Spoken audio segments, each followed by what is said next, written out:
Assalamualaikum warahmatullahi wabarakatuh.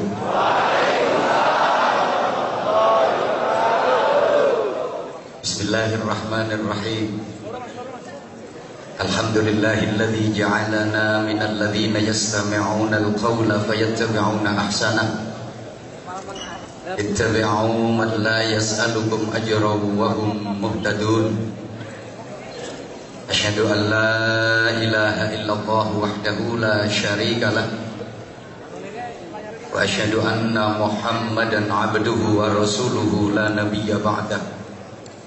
Allahumma shalli wa sallim wa barik ala sayyidina wa maulana wa syafi'ina wa uswatina wa qudwatina wa habibina wa qurrati a'yunina Muhammadin sallallahu alaihi wasallam صاحب الشفاعة وعلى آله وأصحابه ومن تبع رشده.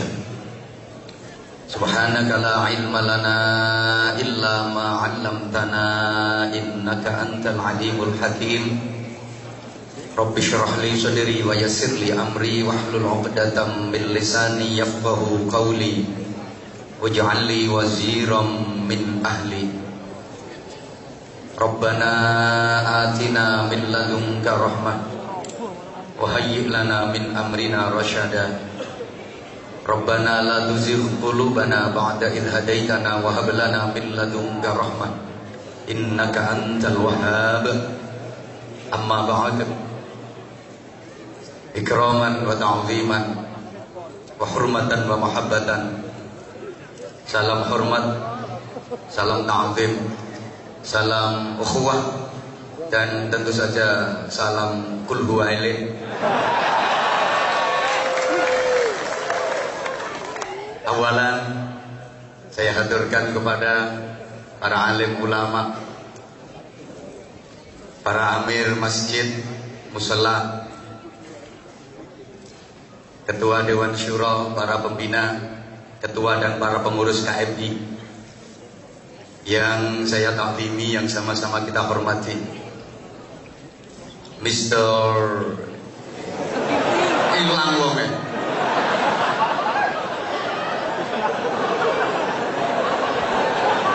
Rasido.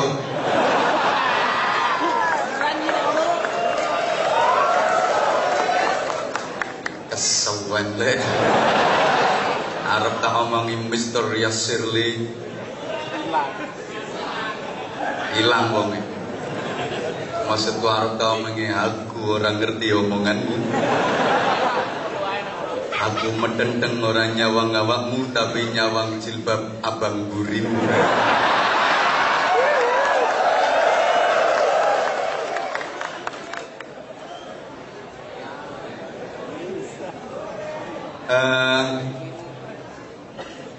Para pejabat KBRI yang berkenan hadir yang sangat saya hormati, sahabat-sahabat Banser yang saya cintai, yang saya banggakan, para ikhwan, para akhwat fillah yang saya cintai, yang saya hormati, rahimakumullah.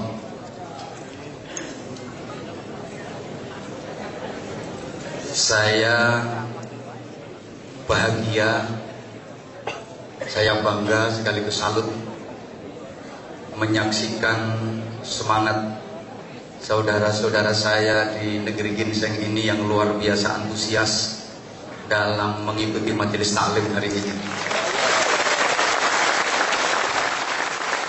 Subhanallah walhamdulillah wala ilaha illallah wallahu akbar. Tapi pertama saya terasa gimana gitu oleh MC Master of Ceremonial tadi. Saya dipanggil Al-Mukarram Kiai Haji. Jujur ketika dipanggil Kiai itu terasa bendol saya. Saya merasa sangat tidak layak dan belum pantas untuk dipanggil Kiai. Karena panggilan Kiai itu untuk orang-orang yang betul-betul paham dan mengetahui berbagai macam disiplin ilmu agama. Sedangkan Anwar Zahid Al-Fakir Al-Dhaif gak iso ngaji. Lagian kata orang-orang Yang pantas disebut kiai itu kalau istrinya 2. Kalau istrinya cuma 1 tuh ya ustadz gitu aja. Kalau istrinya 2 baru kiai. Kalau istrinya 3 syekh. Maksudnya syekh puji. Nah itu kan istrinya 3. Wah, bojone sik cilik. Emang Syekh Puji itu pinter. Kalau pilih istri itu yang masih tembean-tembean itu. Kata orang-orang gitu. Kalau istrinya 4, nah itu kanjeng. Maksudnya kanjeng doso. Kalau istri lebih dari 4 baru dipanggil eyang. Iya. Eyang subur. Itu istrinya sampai 8. Dadi kabeh. Mbuh, dia itu ikut imam siapa kurang tahu. Istri 8 masih jadi semua. Imam Maliki nggak boleh, Imam Hambali nggak boleh, Imam Hanafi nggak boleh, Imam Syafi'i nggak boleh, Imam Samudra wis mati. Makanya kasihan sampai guru bibine gempong untuk nentek. Kebanyakan istri. Saya pernah ditanya sama orang kenapa yang subur pipinya kempong untuk nentek, tak jawab kakek yang mentil.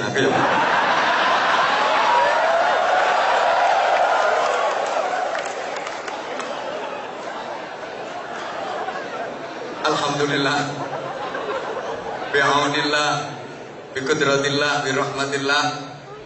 Saya yang dhaif Anwar Zahid bisa bersilaturahim, bermuajahah bersama saudara-saudara saya yang ganteng-ganteng, yang atas cantik-cantik, Masya Allah. Bahagia, bangga. Mudah-mudahan majelis yang kita ikuti hari ini benar-benar menjadi sarana turunnya rahmat Allah untuk kita semua, menjadi sarana turunnya hidayah untuk kita semua, sehingga hidup dan kehidupan kita benar-benar mendapatkan barokah dan ridha Allah Subhanahu wa taala. Hadirin hadirat, ikhwatal iman, jamaah sekalian yang saya cintai, yang saya hormati, rahimakumullah. Sebagaimana tema yang tertera dalam rangka milad Musholla Al-Iman Yongcheon. Oh bener buka kok tulisannya mono. Pererat ukhuwah Islamiyah, tebarkan dakwah, sukseskan pembangunan Masjid Agung Daegu dan Kulhuwaile Keswen. Yang pertama, ukhuwah Islamiyah itu sebenarnya hanya merupakan istilah yang berlaku di tengah-tengah masyarakat dan memang diciptakan seperti itu. Ukhuwah itu artinya persaudaraan. Kalau ikhwah artinya saudara.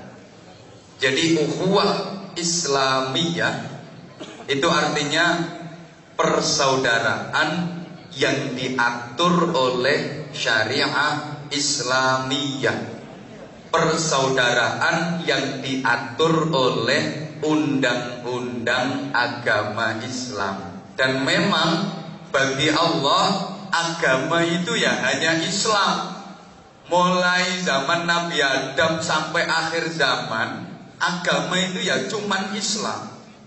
Kalau dalam Al-Quran disebutkan ada Yahudi, Nasrani, itu bukan agama, tapi semacam sekte, semacam kelompok dari keturunan satu bangsa. Kalau agama bagi Allah itu ya cuman Islam. Jadi saya ulang, ukhuwah Islamiyah itu bukan hanya bermakna persaudaraan antar umat Islam saja, tapi lebih bersifat umum. Berarti rumah modelnya itu universal. Arase iso kuyo mek kuwi tok. Iku ngapalno suwengi yo. Bener bukan? Sifatnya menyeluruh, mencakup semua persaudaraan. Bukan hanya persaudaraan antar umat Islam saja, tapi sekali lagi ukhuwah Islamiyah semua bentuk persaudaraan yang diatur oleh undang-undang undang-undang agama Islam, meliputi semuanya. Kalau hanya persaudaraan antar umat Islam saja, itu istilahnya bukan ukhuwah Islamiyah, tapi al-ikhwan al-muslimun. Sama orang ngerti, orang ngerti bahasa Arab. Dan secara otomatis setiap umat Islam itu memang bersaudara. Sebagaimana Rasulullah Muhammad SAW pernah menyatakan, antar umat Islam itu kalbunyanil wahid yashuddu ba'duhum ba'da. Umat Islam itu seperti satu bangunan yang satu dengan yang lain saling menguatkan, saling mengaitkan. Yang kayak bangunan ini. Jadi ada muslim beton, ada muslim semen, ada muslim pasir sengireng-ireng, ada muslim kayu. Nah, fungsinya juga beda-beda. Ada yang berfungsi sebagai pondasi, ada yang berfungsi sebagai tembok, ada muslim yang berfungsi sebagai jendela, ada muslim yang berfungsi sebagai atap, ada muslim yang berfungsi sebagai cagak. Nah, cagaknya itu yang sebelah atas itu, mbak-mbak dan ibu-ibu. Rasul menyatakan an-nisa imadul bilad. Wanita adalah tiang negara. Kalau laki-laki kan cuma tiang jaler.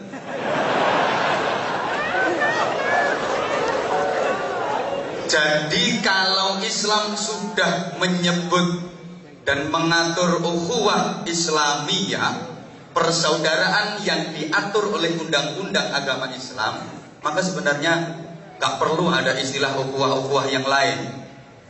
Sudah tercakup semua. Kan sekarang ini dengan semuanya sering dengar ada istilah ukhuwah Islamiyah, ukhuwah basyariyah, ukhuwah insaniyah, ukhuwah watoniyah. Nanti kalau diteruskan lama-lama ada istilah ukhuwah tonggoniyah, persaudaraan antar tetangga. Kalau bukan tetangga berarti bukan saudara. Ada ukhuwah besaniyah, persaudaraan antar besan. Kalau nggak besan bukan saudara. Ada ukhuwah banseriyah. Kalau nggak banser berarti bukan saudara. Nanti ada ukhuwah gosipiyah, persaudaraan antar tukang gosip. Ada ukhuwah togheliyah, persaudaraan antar tukang penjudi tato itu. Iya, ada ukhuwah iya, macam-macam. Jadi jemaah sekalian, kalau sudah disebutkan ukhuwah Islamiyah, itu sudah meliputi semua bentuk persaudaraan. Bukan hanya antar umat Islam saja, termasuk persaudaraan dengan alam, persaudaraan dengan tumbuh-tumbuhan, persaudaraan dengan binatang, persaudaraan dengan sesama manusia, baik yang muslim maupun yang non-muslim. Allahumma sholli ala Muhammad. Para ikhwan, para akhwat, jemaah sekalian yang saya cintai rahimakumullah, persaudaraan itu sebenarnya terbentuk karena adanya persamaan. Tolong diperhatikan kata-kata saya. Persaudaraan itu terbentuk pada dasarnya karena adanya persamaan. Karena terjadi persamaan, maka terjalinlah persaudaraan. Dan semakin banyak persamaan, maka akan semakin kuat persaudaraan. Arase isoku yang begitu. Kayak saya dengan Anda semua ini kan banyak persamaan, betul? Agamanya sama, Tuhannya sama. Yuk nyaut, agamanya, Tuhannya, nabinya, kitab sucinya, sholatnya, puasanya, makannya, minumnya, ngisingnya. Kita banyak persamaan. Ibadah kita sama. Maka kita saudara, persaudaraan kita kuat. Kenapa? Karena kita banyak persamaan. Oleh karena itu tolong, kalau ada sedikit perbedaan, gak usah dibikin ribut, jangan dibikin geger. Kan lebih banyak persamaannya daripada perbedaannya. Kadang-kadang gara-gara beda rokaat sholat tarawihnya terus ribut. Yang satu harus 8 rokaat, satunya yang benar 20 rokaat. Kata satunya yang benar 8 rokaat, hadisnya ini. Satunya yang benar 20 rokaat, hadisnya ini. Subhanallah. Jangan lihat perbedaannya, jangan lihat hitungan 8 dan 20-nya, tapi lihat sama-sama sholat tarawihnya. Tergantung bagaimana cara kita menyikapinya. Yang 20 rokaat, ketika imamnya 8 rokaat, begitu imam selesai dapat 8 rokaat bubar, tambahin dewe, apa susahnya sih kari nambahi rolas. Demikian pula yang 8 rokaat, ketika bermakmum kepada imam yang tarawihnya 20 rokaat, begitu imam dapat 8, minggato bro. Selesai kan persoalannya. Dulu ribut gara-gara beda, satu pakai kunut, satu nggak pakai kunut dalam sholat subuh, ribut dan karu-karuan. Harus pakai kunut karena itu sunnah akad, satunya nggak boleh kunut karena itu bid'ah, ribut dan karu-karuan. Alhamdulillah sekarang udah nggak lagi ribut karena udah sama-sama nggak sholat subuhnya.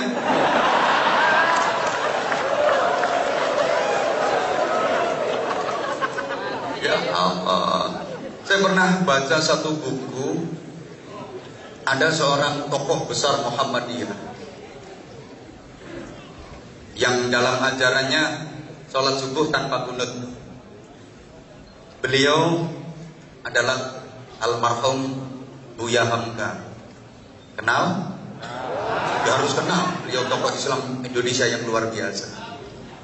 Buya Hamka pernah berangkat haji ke Makkah, tentu saja, bukan ke Seoul, bareng dengan ketua umum pengurus besar Nahdlatul Ulama waktu itu almarhum Kiai Haji Idham Khalid. Dan ketika itu berangkat haji masih pakai kapal laut, belum ada pesawat, masih pakai kapal laut berbulan-bulan. Di situ diagendakan, dijadwal untuk ngimami sholat jamaah di kapal. Hari pertama yang jadi imam jamaah sholat subuh itu Kiai Haji Idham Khalid. Beliau ketua umum pengurus besar Nahdlatul Ulama. Kiai Haji Idham Khalid jadi imam, Buya Hamka jadi makmum. Kiai Haji Idham Khalid ngimami sholat subuh itu nggak pakai kunut. Selesai sholat diprotes sama santrinya, Yai tadi sholat subuh kok nggak pakai kunut? Ya nggak pakai sujud sahwi, emang sengaja nggak kunut. Kalau niatnya mau kunut ternyata kok lupa sujud sahwi. Ini yang nggak pakai sujud sahwi, emang sudah niat nggak pakai kunut. Diprotes sama santrinya, kok nggak pakai kunut tadi sholat subuhnya? Apa jawab beliau? Di belakangku ada yang jadi makmum lebih tua dari aku. Beliau Kiai Haji Buya Hamka. Beliau nggak pakai kunut. Maka aku sholat subuh saat ini nggak pakai kunut, yo sesuk kayak kunut. Sekarang pray dulu lah, menghargai orang yang lebih tua yang ada di belakang. Hari kedua yang jadi imam Buya Hamka. Buya Hamka itu tokoh besar Muhammadiyah, ngimami sholat subuh pakai kunut. Makanya sekali-kali Muhammadiyah itu kalau subuh ya pakai kunut. Ini makmumnya bingung, ini yang Muhammadiyah. Kata si makmum yang Muhammadiyah, katanya nggak boleh kunut. Itu imam, itu tokoh kita, pemimpin kita kok pakai kunut. Bingung ini, akhirnya yuk kunut seperempat. Coba bayangkan betapa beliau-beliau yang ilmunya luar biasa mengesampingkan hal-hal yang sepele kayak gitu. Lah sing ilmune ceketer-ceketer koyo ngene. Kroco-kroco koyo ngene iki perkara ngono dienggo debat lho, Bro. Subhanallah, kadang-kadang soal lebaran aja ribet. Satu hari Rebo, satunya Kamis. Yang Rebo merasa yang benar itu Rebo. Ini sekarang sudah Lebaran kok masih puasa, itu gimana? Haram. Beres sing Kemis, yang benar yang Kemis. Ini masih puasa kok. Udah apa? Kata yang Rebo, ini udah Lebaran kok masih puasa, haram. Kata yang Kemis, wong ini masih Ramadan kok udah Lebaran. Subhanallah, ribet. Akhirnya pemerintah memutuskan Kemis. Aku ditanya sama orang, ini gimana? Saya kalau ikut hari raya Kemis ikut pemerintah gimana? Tak jawab, nah itu riyo negeri aku. Kalau saya Lebarannya Rebo, swasta. Nggak ikut pemerintah. Itu masih ada yang nanya, gimana kalau saya Lebarannya Rebo tapi sholat idnya ikut Kemis? Nah, itu namanya swasta bersubsidi. Ya karena pemerintah bingung menentukan Lebaran. Ya mungkin nunggu kalau aku jadi Menteri Agama. Tak putusi jelas, nggak usah kul huwaile kesuwen ngono. Apa bingung Rebo Kemis dalilnya ini langsung palune tak tutup. Dok. Keputusan puasa diulang dari awal.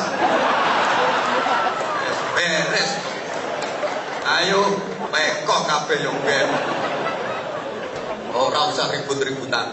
Yang kedua, untuk sidang isbat tahun depan biar gak ribet, yang ikut musyawarah sidang khusus wanita, laki-laki gak boleh ikut, bikin bingung. Kenapa? Karena yang paling paham dan tahu persis kapan datangnya bulan itu hanya wanita.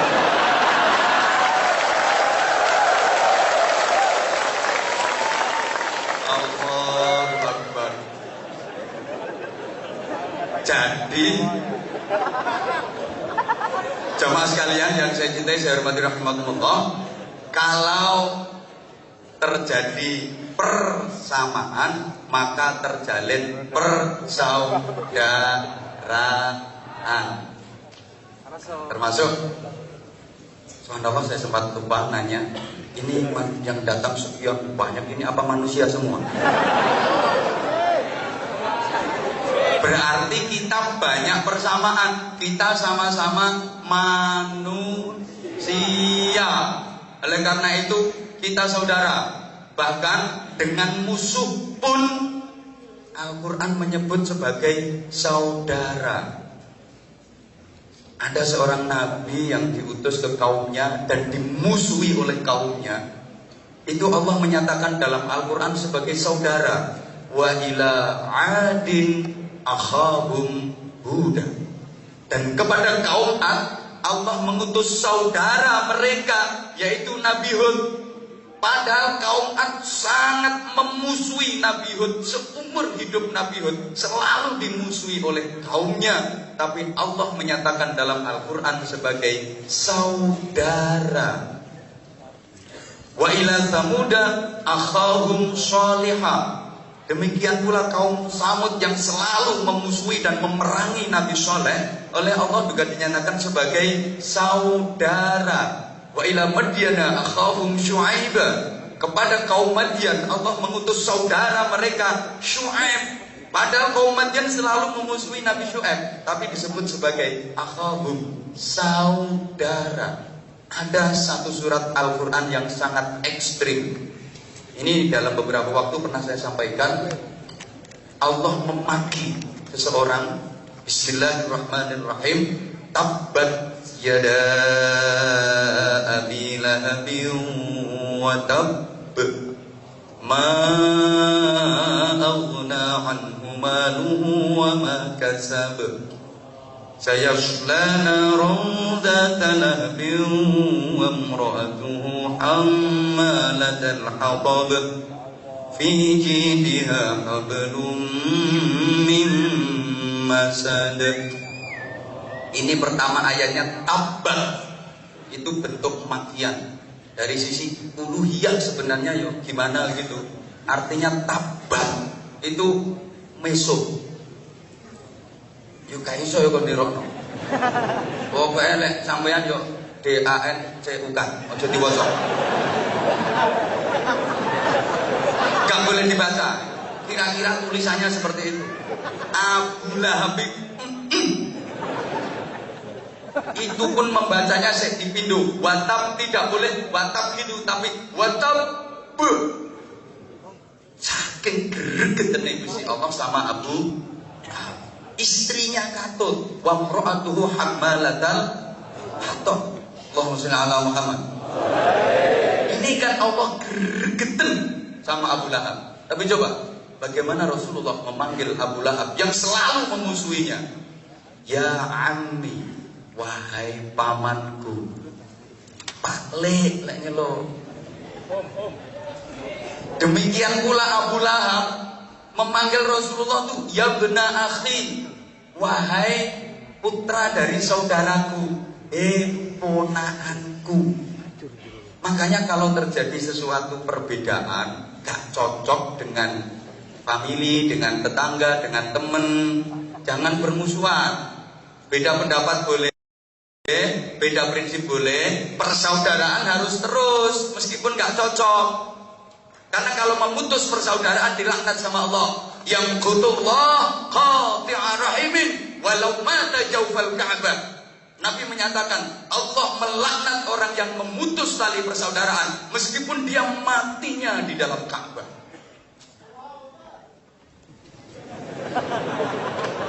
Subhanallah. Dalam hadis lain la yadkhulul jannah qati'ur rahimin. Orang yang memutus tali persaudaraan selamanya enggak bisa masuk surga. Makanya ketika misalnya dengan keluarga kok tidak cocok, gak apa-apa. Saya memang gak cocok sama dia, tapi dia paman saya. Saya memang gak cocok sama dia, tapi dia bibi saya. Anak itu emang nuwakal, aku gak senang, tapi dia keponakan saya. Jangan kok gak dulur-duluran ya wis. Apalagi sampai ada yang keliwat, gak dulur-duluran gak pak. Lambene wong Jawa biasanya kayak gitu. Orang Abu Lahab saja yang bencinya kepada Rasulullah luar biasa, manggilnya masih ya bena akhi, keponakanku. Maka kalau ada nggak cocok sama teman, nggak cocok sama keluarga, nggak cocok sama tetangga kok gak tonggo-tonggoan, gak konco-koncoan, gak paten, berarti dia lebih jahat daripada Abu Lahab. Masya Allah. Maka ketika surat Tabat itu turun, ada seorang sahabat kalau nggak salah namanya Ibnu Nuaim. Itu saking gregetannya sama Abu Lahab, dia mikir Allah saja gregetan sama Abu Lahab, saya juga ikut gregetan. Dia itu setiap saat wiridannya itu Tabat. Calumbuan ini mau Tabat dan saya sambil bawa batu. Setiap Tabat ya Abu Lahab, ini batu ditempelno. Niat ngepruk ndase Abu Lahab. Jadi ya Abu Lahab. Begitu sampai istrinya Abu Lahab, wamro'atu, ini batunya dikerepes-kerepes, diunyet-unyet, niat ngerepes apa nih?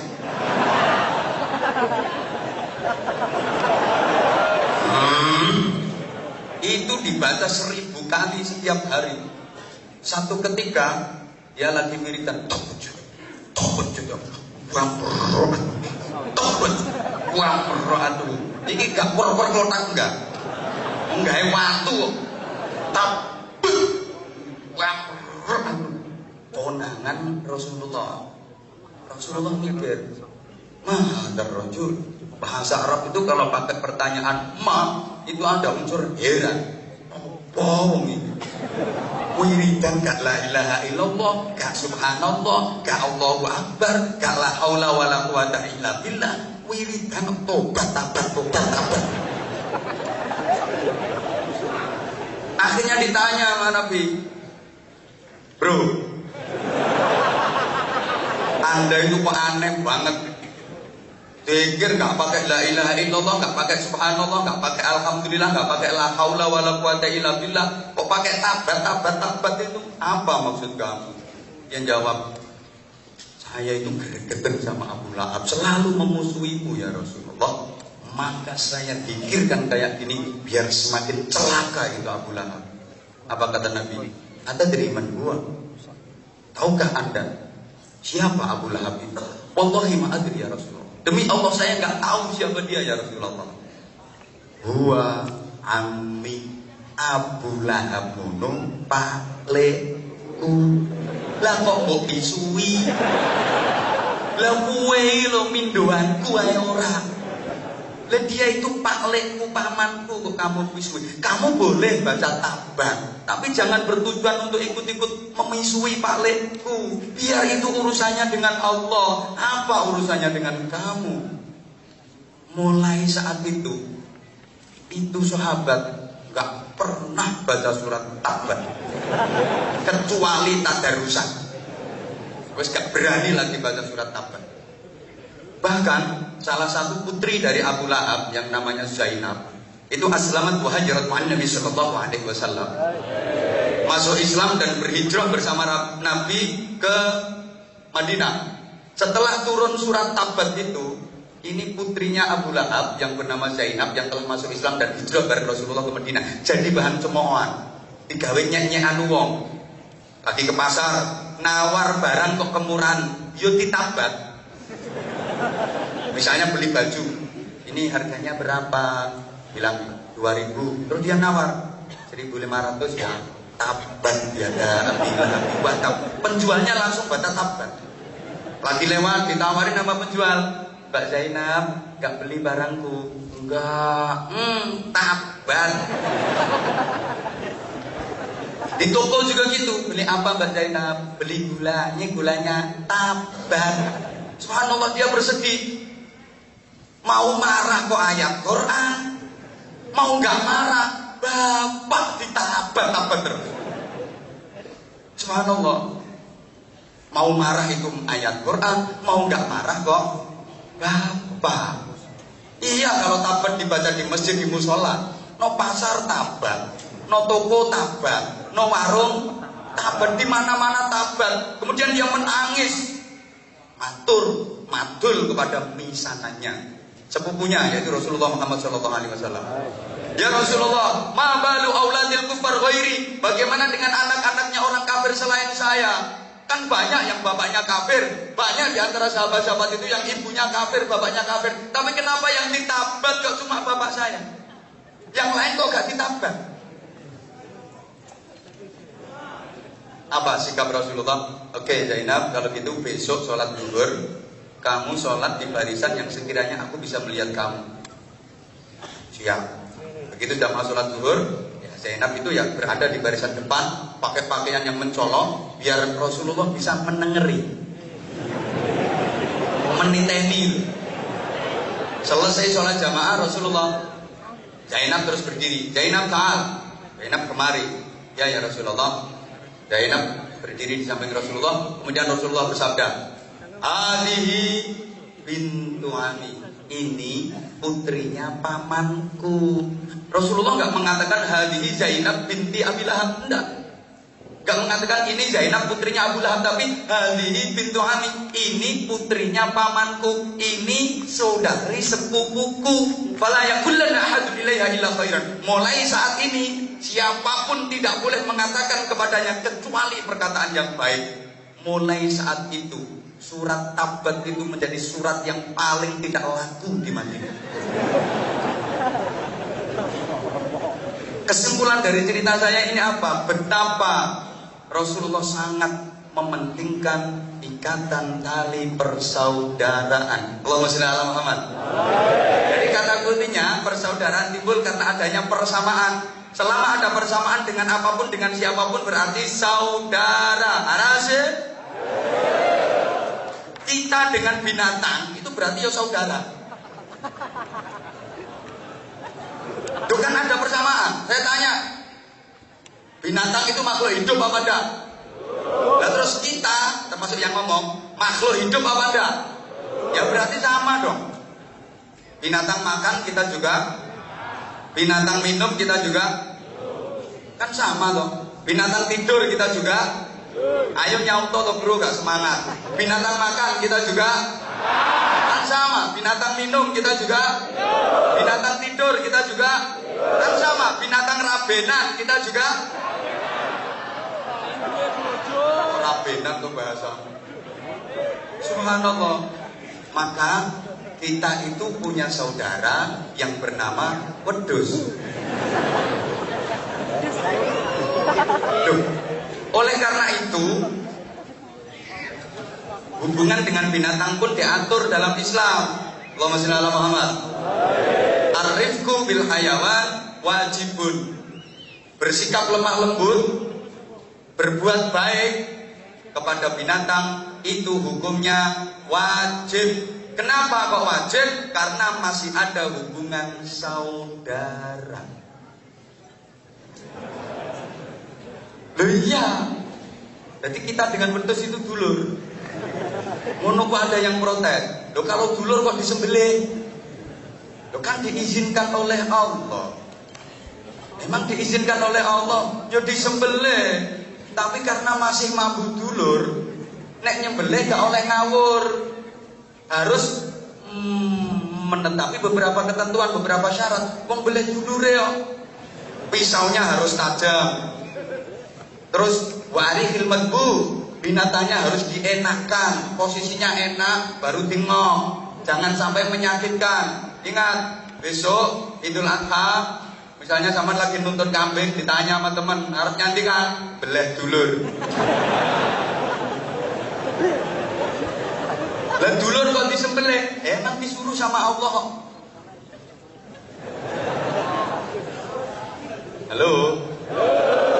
Ya Allah ya Karim. Mohon maaf, ada makhluk Allah itu kan macam-macam.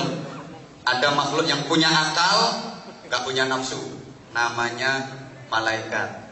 Punya akal, nggak punya nafsu. Ada yang punya nafsu, nggak punya akal. Namanya binatang. Nah kita ini manusia komplit, punya akal juga punya nafsu. Bentar, panitia perkemisan nanti dulu. Sung kotak. Ini baru mau serius ngajinya.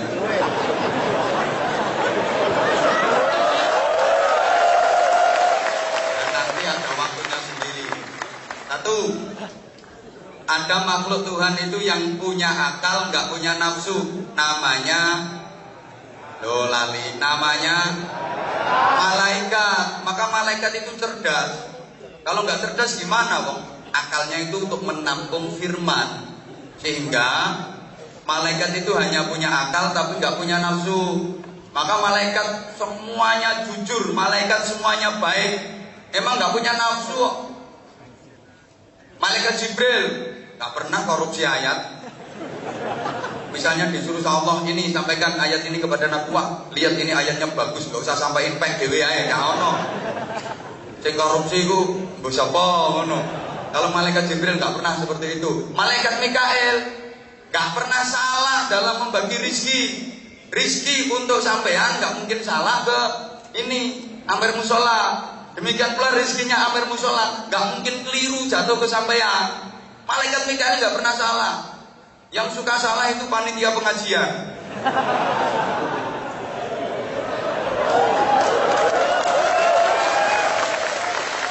Aku tahu soalnya. Bareng tekan omah keliru grup sadro.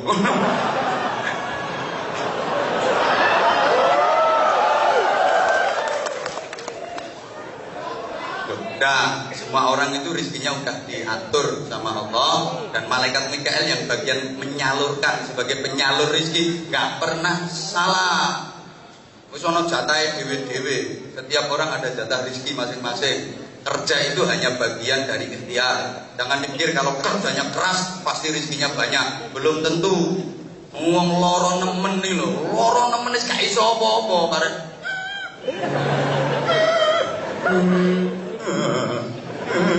Gak bisa apa-apa, nyatane no pinggire yo jajan-jajan yo akeh. Dikira kalau kerjanya keras terus duitnya banyak, kalau kerjanya nyantai gak bisa dapat duit banyak. Kata siapa? Itu orang-orang yang cari batu itu di gunung itu pakai gergaji, krok, krok, krok. Sehari pol, sehari suntuk, krok, krok. Batu besar-besar itu yang diambil, glodak, glodak. Kerjanya keras, krok, krok. Keringet itu sak neker-neker. Krok, krok. Sedino tet paling bayaran 1.000. Itu yang diambil batu kaput gede. Ada yang ngambil batu cowili tapi 20 juta batu ginjal.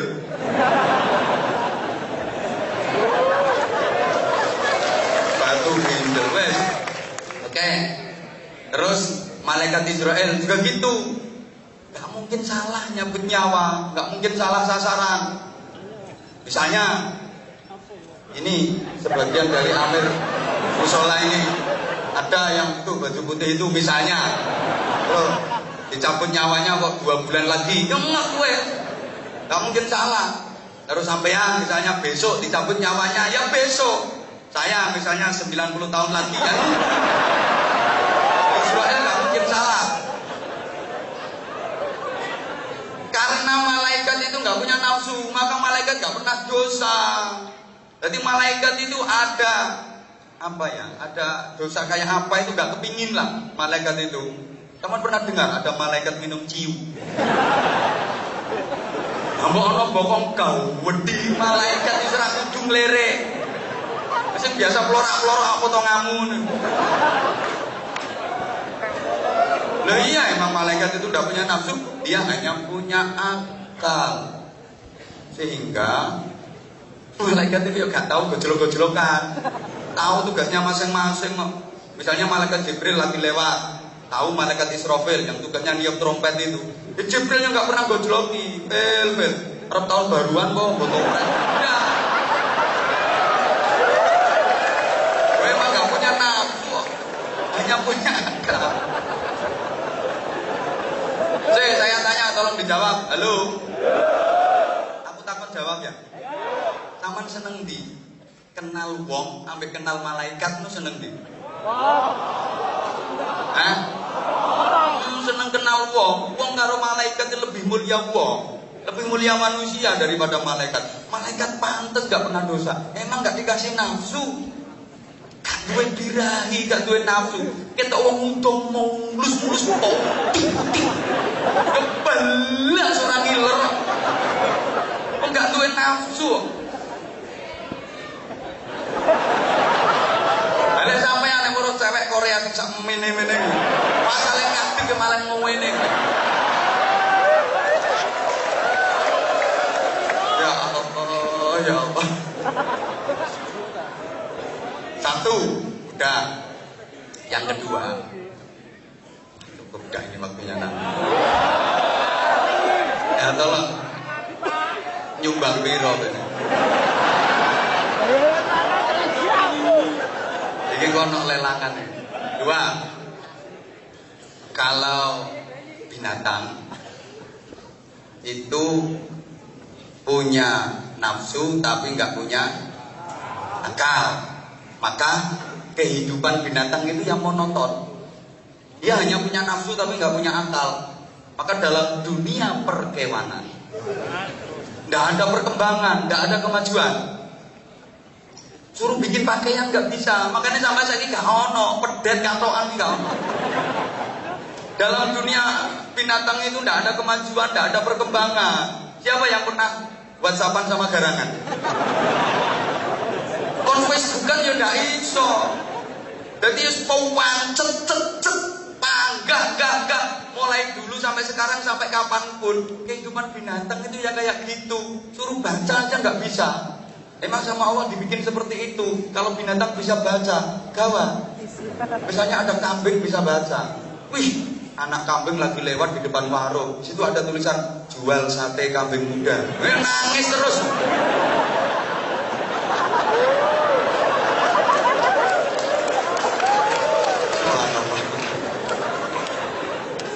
Jadi karena binatang itu nggak punya akal, yang monoton.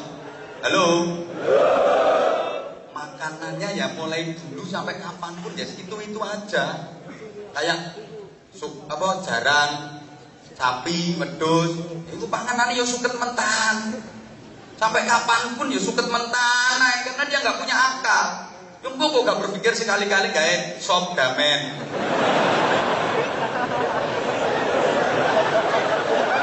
Apa gawe tongseng kebon.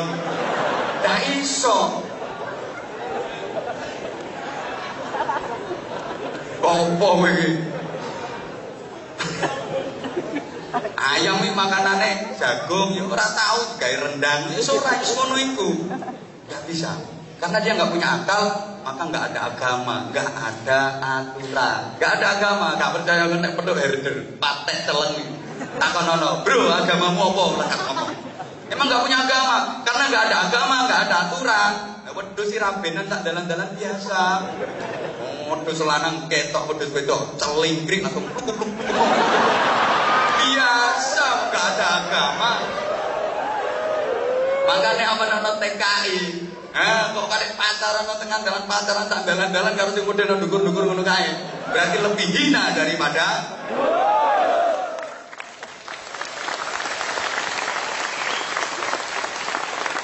para wedhus-wedhus sekalian yang saya hormati.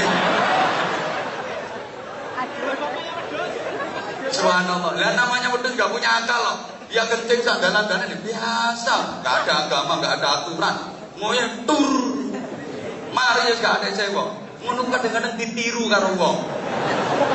Moyo yo tur tanpa cewek. Ceweknya pakai obat, maksudnya obat tabir.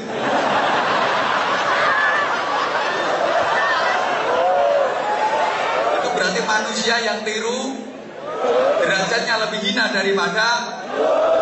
Oke, kalau malaikat punya akal tapi nggak punya nafsu, kalau binatang punya nafsu tapi nggak punya akal, lah manusia. Ini manusia semua kan? Ini komplit. Ya punya akal, ya punya. Ayo tuh nyaut. Ya punya akal, ya punya. Ya punya nafsu, ya punya. Komplit. Maka ketika akal manusia bisa mengendalikan nafsunya, maka dia bisa lebih hebat daripada malaikat. Tapi sebaliknya, ketika justru nafsunya yang mengendalikan akalnya, maka dia lebih hina daripada binatang. Enak ngomong wedhus aja karo nyawang aku. Tau enak. Wedhus sampe ngene. Matur suwun. Wedhus tapi disenengi wong akeh kok. Ngene. Subhanallah. Oke, wis mulai rame. Maksudnya materi ini. Tapi dilungkas tarian infak. Apa sing saya suwi? Loh, apa minggat ya orang isi? Ya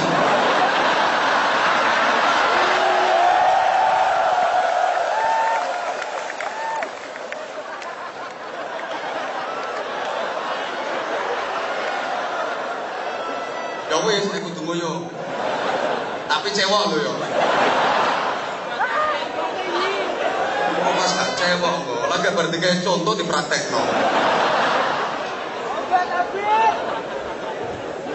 Aja rame-rame sana sing dukur. Wes, iku bisa. Dan kalau akal manusia bisa mengendalikan nafsunya, maka manusia bisa lebih hebat daripada malaikat. Kenapa? Karena akalnya divariasi dengan keindahan nafsunya. Nafsu itu bisa jadi indah kalau dimodifikasi oleh otak, oleh akal. Malaikat itu cuma punya akal, nggak punya nafsu. Jadi monoton juga. Malaikat itu kalau zikir, kalau baca Quran, kalau tasbih, kalau sholawat, ya gitu-gitu aja. Terus pancet, datar, tanpa lagu, tanpa nada. Semua sama. Bahkan malaikat yang ditugasi untuk sujud, ya mulai diciptakan sampai akhir zaman ya sujud toh.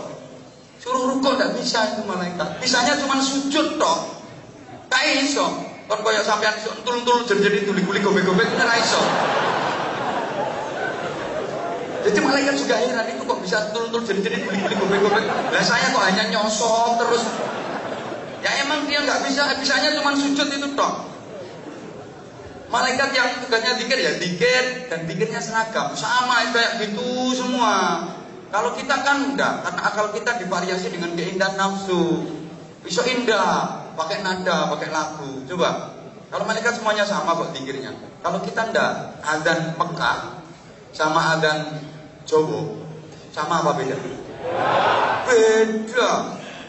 Adzan Mekah kan enak, sing Allahu Akbar, Allahu Akbar. Coba ada tempat Jawa. Ponorogo. Allahu Akbar.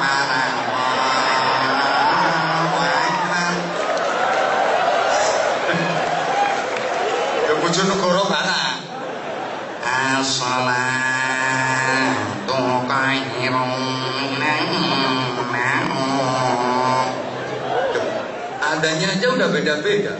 Jawa Barat, Korea raiso. Bahasa Korea iso ku mobil mogok dorong dong kuwi tok.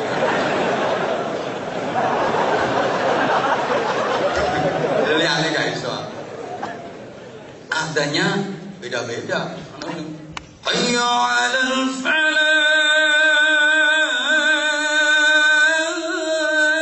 Ada yang kayak gitu, ana sing modele hayya 'alal falah. Macam-macam.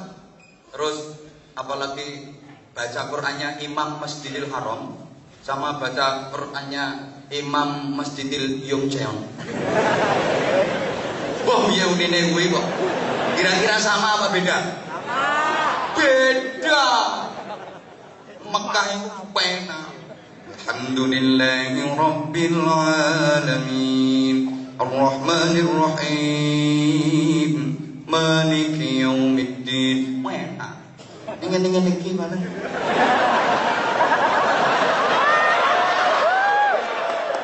Ayo manggelo tak dukno pisan. Nek di loke ngene iki merupakan spirit motivasi. Aku kudu enak saiki ngajiku. Semangat. Tunggu biasa. Saya dulu juga gitu di loke. Ceramah kok kayak gitu. Saiki iso tekan Korea.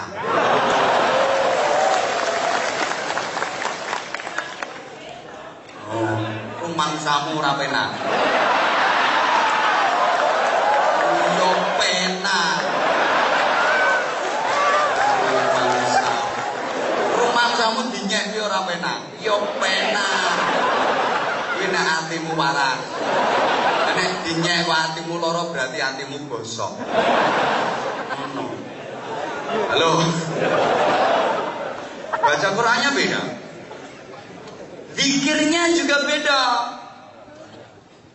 Beda-beda kalau kita emang akal kita dihias dengan keindahan nafsu. Zikir aja beda-beda. Sama-sama la ilaha illallah itu beda-beda. Kalau untuk takbiran nih kok Allahu Akbar, Allahu Akbar, Allahu Akbar, la ilaha illallah kayak gitu. Tapi kalau untuk tahlilan beda lagi. Illallah, la ilaha illallah. Kan sama-sama la ilaha illallah. Tahlil aja beda-beda. Kalau tahlilnya wong sugih yo berkat gede yo. La ilaha illallah, la ilaha illallah, la ilaha illallah. Ane wong gak duwe berkat gepengnya.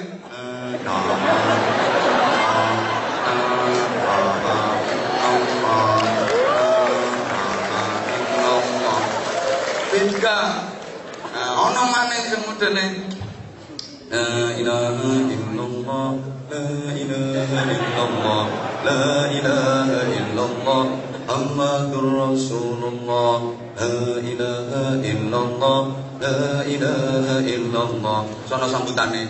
Mari sama-sama jenazahnya almarhum Mbah Suripto kita antar ke makbarah. La ilaha illallah, la ilaha illallah. Zikirnya beda-beda. Sama-sama la ilaha illallah, lagunya seje-seje. Sholawatnya beda-beda. Ini manusia. Indonesia luar biasa. Banyak grup-grup sholawat. Fans sholawat luar biasa. Seneng aku bangga dengan Indonesia. Bahkan sholawatnya bukan hanya Allahumma sholli ala Muhammad. Ngantek padang bulan padangi kaya dina ambek terbangan malaikat apa iso ngomong rembulan sing awe-awe apa tuman kowe bulan kok awe-awe canggih wong Jawa canggih Indonesia canggih Allahumma sholli ala Muhammad. Biar sekarang dikatakan bid'ah macam-macam dilok-lok, sering saya sampaikan. Sholawat ya sholawat, ngapain sholawat yang padang bulan, yang pakai ngeplaki terbang macam-macam. Kuping keri krungu asline. Tapi tak bilangin orang-orang itu lek dilok ngapain ngeplaki terbang, jawab timbang ngeplaki ndasmu.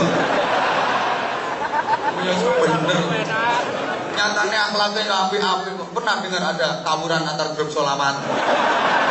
Ndak ono.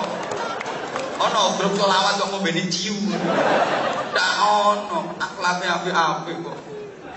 Senengane musil. Aminnya juga beda-beda. Amin itu beda-beda. Kalau malaikat amin itu sama, seragam. Makanya ketika sampean sholat berjamaah, tahu jamaah apa ora, potongan jeburis-jeburis. Tapi insya Allah akan manusia-manusia yang insaf ini. Mari iki jangan partai masuk jeburis-jeburis ini digelem teko. Rangiro. Ora mungkin. Rumangsamu gelem teko. Ayo orang ngarah teko. Saking aneh sing ngaji padha jemburise. Ketemu bolone makane gelem budal. Allahumma sholli ala Muhammad. Subhanallah. Siapa yang sholat berjamaah ketika imam selesai waladhdallin terus baca amin kok bareng dengan aminnya malaikat, diampuni semua dosanya. Malaikat itu aminnya wis ngono iku modele kayak gitu, enggak variatif. Nah kalau kita kan ya tergantung lagune imam toh.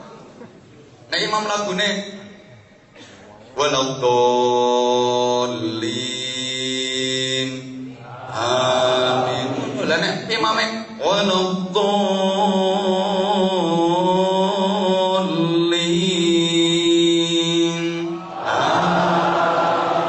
malaikat ra ngira iso ngomong.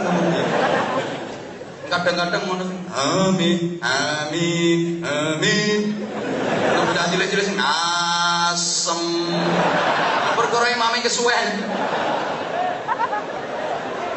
Sama-sama amin itu mengamini doa itu lagunya juga beda-beda. Kalau doanya mantep kayak Ustadz siapa tadi? Itu ya amin amin amin amin ya Allah amin. Adek dongane singkat. Coba dongane ketahuan. Seorang ngerti karepe ndo mesam. Kainane amin. Amin. Amin. Mantep. Suwe-suwe mudah-mudun tangan. Amin. Lama-lama gak kuat nyonggot tangan tumpangna dhuwur kuku ambek dhewe.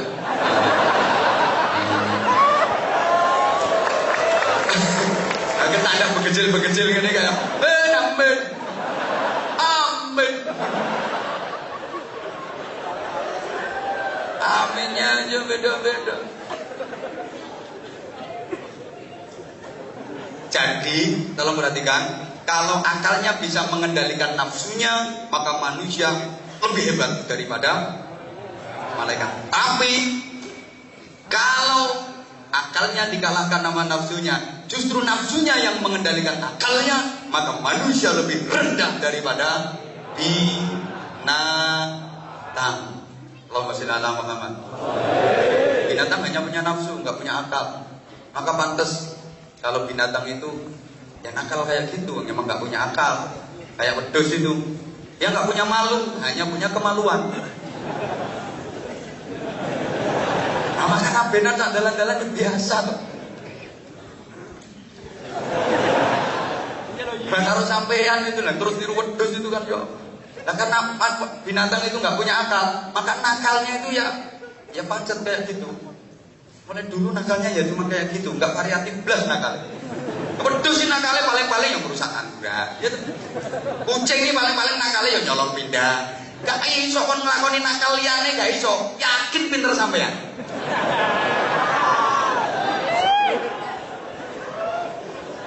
Tikus sih nakalnya ya wis merusak pari. Ngono iku. Nggak variatif sama sekali, nakalnya ya cuma seperti itu. Teman pernah dengar ada kambing jadi tersangka, kucing terus ditangkap KPK. Dah ono. Teman pernah dengar, ono wedhus nyolong sepeda motor. Ono, sing nyolong kuwi koncone. Iya, wedhus sing gak tau nyolong. Sehingga ketika manusia akalnya sudah dikuasai oleh nafsunya, nilainya lebih rendah daripada binatang. Larang kewane. Aku kan pernah nyampein, wong gendeng sampai sapi gendeng larang. Larang sapi gendeng. Sapi gendeng muncul kaya anak. Ayo sapa iso ngenekno? Hodak-hodak seletik sapi rapopo tangi maneh. Hodak kenek ngepek. Jajal palingmu sing gendeng muncul. Betul nggih pengumuman kon ngepek wong sak kathok-kathok kene ngono sing aku. Gak kira arep. Nah, ngomong-ngomong soal binatang saudara kita itu. Gitu sampean. Maka ini loh, ini bener banyak orang diridhoi Allah, dapat rahmatnya Allah, dimasukkan surga gara-gara binatang. Tapi banyak pula yang dilaknat Allah gara-gara binatang. Oke. Imam Ghazali, Muhammad bin Muhammad Al-Ghazali itu dapat ridhonya Allah gara-gara laler. Gara-gara lalat. Beliau lagi nulis kitab, zaman dulu itu kalau nulis kitab pakai tinta. Tinta itu bahasa Inggrisnya demangsi. Karo itu lagi nulis kan dulu pakai pena celupan terus nulis terus nulis. Itu ada lalat haus plek. Subhanallah. Ini lalat sut nyedot ini tinta diminum. Ini Imam Ghazali berhenti nulisnya, nunggu sampai lalat ini kenyang. Begitu lalat ini mabur pur mau nulis, koncoe teko plek melu pisan. Nyut. Imam Ghazali nggak mau ganggu ini lalat, padahal lagi nulis kitab loh ini. Biarkan kenyang dulu. Ya diem, bahkan nggak gerak. Takut kalau gerak nanti lalatnya sungkan. Terus mabur. Apa ini haus, ini kenyang, mabur. Mau dicelupin, tekon nih koncone, plek, suwengi lo nggak nulis. Perkara laler lo gentenan. Mau laler biasa, mau laler nggak biasa. Lo gara-gara welas sama laler itu. Dirahmati Allah, dapat ridhonya Allah. Masih ingat kisah seorang perempuan, mohon maaf, nakal, yang istilah kerennya pelacur, tempeli alat mancur. WTS pada titip senjata itu. Katanya orang-orang balon yang bayar dapat kelon itu. Itu kan ada itu perempuan nakal, dia habis melayani entah dapat berapa laki-laki. Kecapean melaku saya sampai heke. Menengok. Bayang kewa. Di tengah padang pasir dia jalan panas dan karu-karuan, tengah padang pasir haus lapar, hampir semaput, hampir nggak sadarkan diri, saking laparnya, saking hausnya. Kuasanya Allah di tengah padang pasir itu ada satu pohon yang rindang, dia tertatih-tatih berjalan ke situ, di bawahnya itu ada lowongan. Apa bahasa Indonesianya ini ya? Lubang itu terus sing gagak kok ya. Dan di lowongan itu ada air, ya semacam sumber kecil itu loh. Ada air, sok meneng dia. Ini aku bisa minum. Yang mau ngambil air itu untuk diminum, itu di samping sumur itu ada anjing. Sorry, aku ngomong anjing kalau nyawang sampean ya. Itu kejet kosel-kosel karena kehausan hampir mati. Kemudian dia lepas sepatunya, dia turun ke lubang itu, dia tidur. Air ya, yang sepenting sama paham lah wis. Dia tidur air itu dan diombekkan. Diminumkan ke anjing yang lagi kecil-kecil yang kosel-kosel tadi. Begitu dapat minum, ini anjing terus seger, lari. Dia ngalak, gak minum demi kasih minum anjing. Diterima tobatnya sama Allah, diridhoi Allah gara-gara ngekei ngombe asu. Apa maneh ngekei ngombe aku?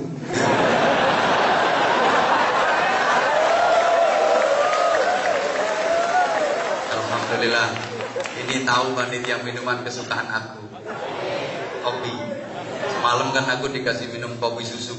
Tak bilangin nama panitia, aku paling gak seneng minum kopi susu karena minuman yang gak jelas. Lah kopi ini ngajak melek, susu ini ngajak turun.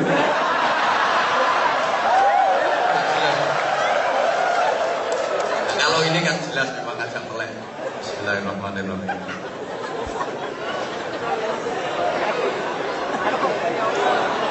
Kopi Korea ini modelnya ini.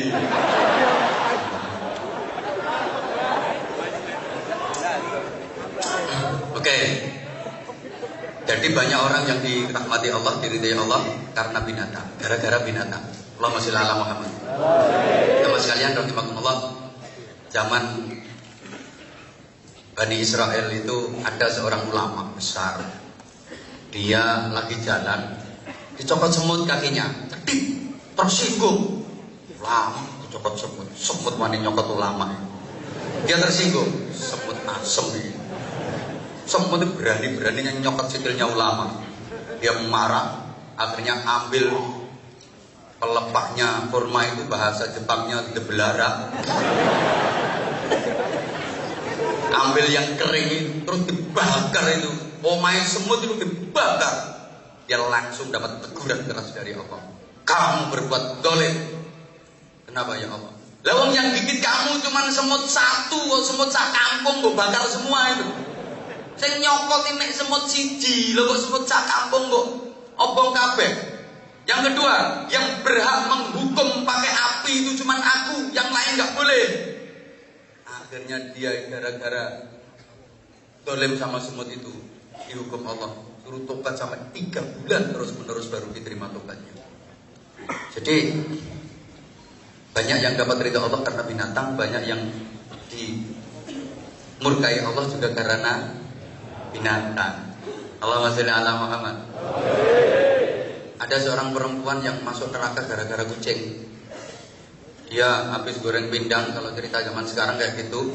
Habis goreng pindang, pindangnya ditolong kucing. Dia marah, itu kucing dikejar-kejar, ditangkap terus dikerangkeng. Beberapa hari gak dikasih makan sampai kucing itu mati kelaparan. Dia dimasukkan neraka gara-gara kucing. Ya Allah. Emang kadang-kadang antik kayak gitu. Pernah dengar ceritanya Imam Hatim Al-Asyam. Namanya Kiai Hatim Al-Asyam itu julukan. Yang tuli, sebenarnya nggak tuli, ulama kok tuli. Enggak. Itu dia diangkat oleh Allah jadi wali. Ceritanya kan gara-gara gini. Hatim Al-Asyam itu punya toko, kalau zaman sekarang ya kios, toko peracangan itu. Punya toko peracangan. Nah, satu ketika ada seorang cewek yang cantik, payu, cara kene nendi yo. Oh, no. Bukan aku, Mbak, sing ngomong iki lho, kroco-kroco lho sing ngomong. Tak ono jare, pelecehan ayu-ayune ngono. Saiki ayu bol atau pandokono gak ro aku. Ini dia ada seorang cewek cantik mau ke toko mau belanja. Waktu itu habis hujan, lagi jalan di depannya toko, terpeleset ini perempuan, srek, doprok, klaksone ngunyi, suaranya keras karena memang bokongnya agak gede. Kan volume entut itu tergantung ukuran bokong. Semakin gede ukuran bokong, semakin keras volume entutnya. Kalau bokong cilik ya. Nah ini bokong gede. Nah ini perempuan habis rujaan, habis makan pete lah, sambune gak enak. Mambune bel-bel selemut-selemut selendep-selendep gak karu-karuan. Karena dia begitu dobrok, terus baunya gak karu-karuan, subhanallah. Ini Hatim ya tahu, tapi dia berusaha untuk pura-pura tidak tahu. Kemudian setelah ini perempuan bangkit, wisin wajahnya ditutupi. Bayangkan ada perempuan cantik kentut di depan kiai. Yang wisin pol ngentut nang ngarepe kiai, misalnya kayak mbak-mbak ngentut nang ngarepku. Nek nang ngarepmu ya biasa. Karena kamu layak untuk dipentut. Yang wisin malu dia, wajahnya ditutup. Ini Hatim pura-pura. Terus dia nanya, Imam Hatim, beli apa mbak? Itu sambil malu dan menutup wajahnya dia ngomong, beli gula. Apa? Dia pura-pura gak dengar. Gula. Apa? Ngomong yang keras mbak, aku gak dengar. Beli gula. Maaf mbak, di sini gak jual beras. Gula. Di sini gak jual beras mbak. Pura-pura tuli. Ini akhirnya perempuan yang tadi malu luar biasa langsung dibuka kembali wajahnya. Alhamdulillah. Berarti orang ini nggak dengar kentutku. Padahal Imam Hatim bukan cuma denger, mambu meh semaput. Meh semaput.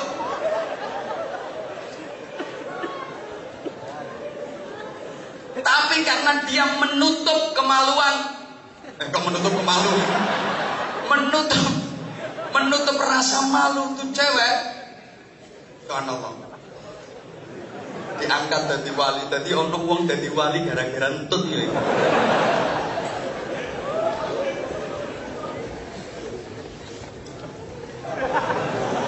Modelmu kok gak percaya sih. Ini serius iki. Guyumu gak enak.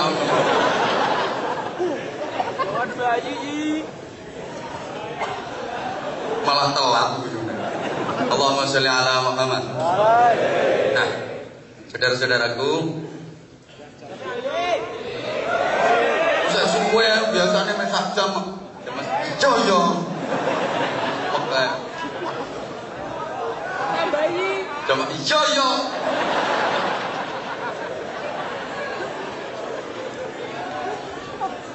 Jamaah sekalian yang saya cintai, yang saya hormati, rahimakumullah. Ngangi aku tuh kene. Numpak pesawat ora melok nukono tiket ngono. Sing nukono tiket iki lho meneng ae. Ora melu numpak ya rewel kurang.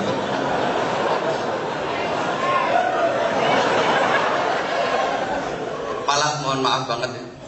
Termasuk saudara kita yang gak boleh kita lupakan. Ini saudara kita yang juga banyak persamaan dengan kita, gak boleh kita lupakan, yaitu setan.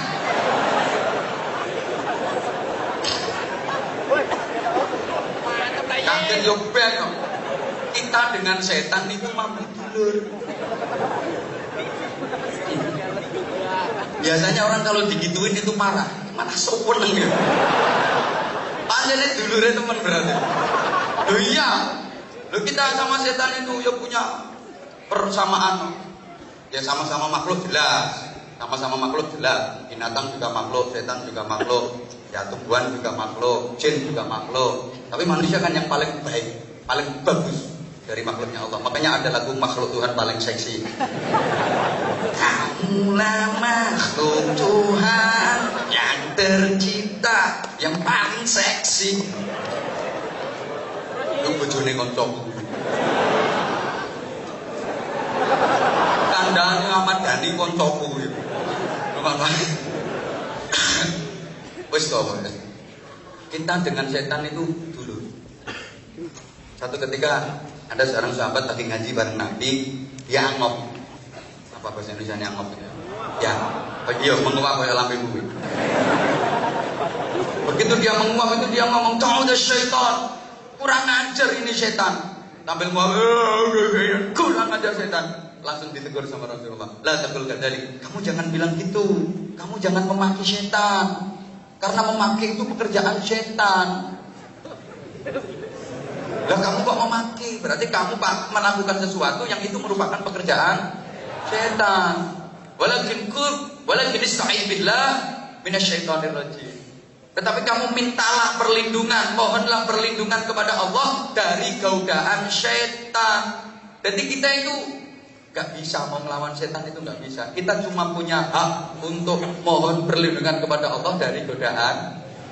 Lalu sampai kok mau ngelawan setan, jelas gak bisa. Setan itu selama hidupnya punya prestasi dan reputasi yang luar biasa.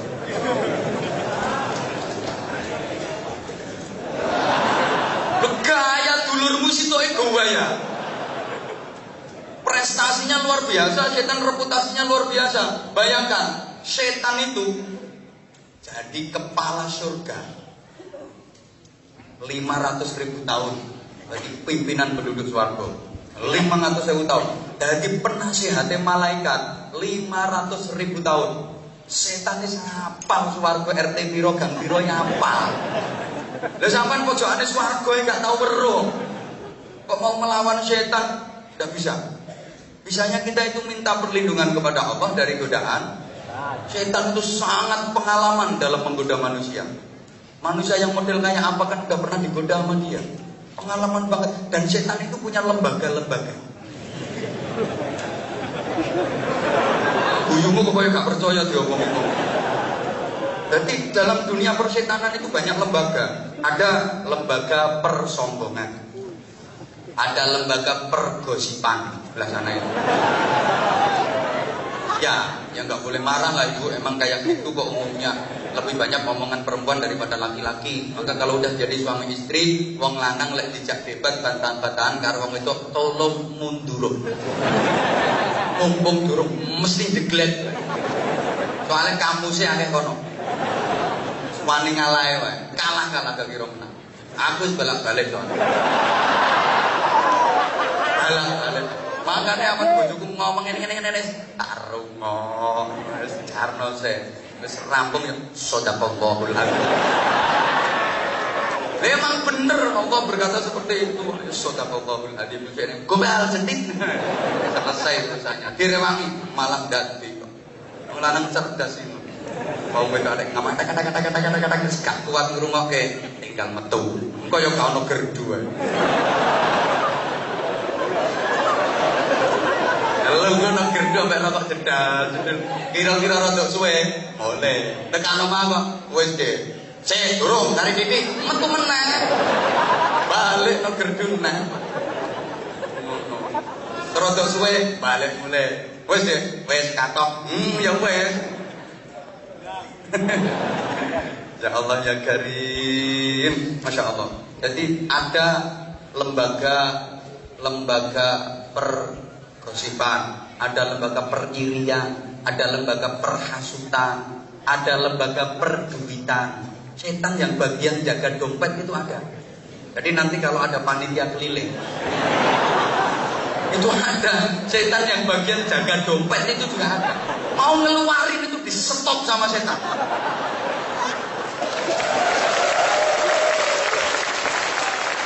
Maka nanti kalau panitia keliling yang gak ngasih berarti itu temennya. Bukan hanya itu, kalau dia di stop kok masih tetap dia ngambil, itu setan gak kalah trik. Setan masih punya trik. Mau ngeluarin yang gede sama setan dibalik kayak ojo gede-gede. Maka nanti kalau di dompetnya ada duit gede tapi yang dikasihkan kok yang kecil itu juga berarti temennya.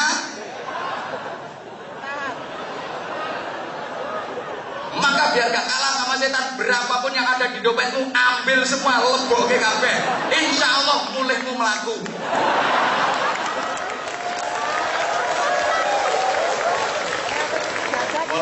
Mulai ngemis.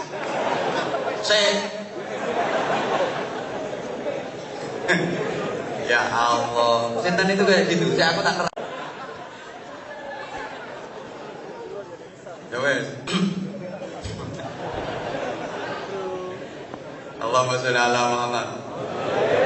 Setan ini macam-macam cara godanya. Kalau ada perempuan jalan, itu biar laki-laki tertarik. Setan ini punya cara. Ini aku terang non. Kalau dari belakang, laki-lakinya di belakang, itu sama setan. Mohon maaf ya, ini bokongnya perempuan didabuni. Makanya terus akhirnya melakukan bokongan kok. Karena didabuni sama setan itu.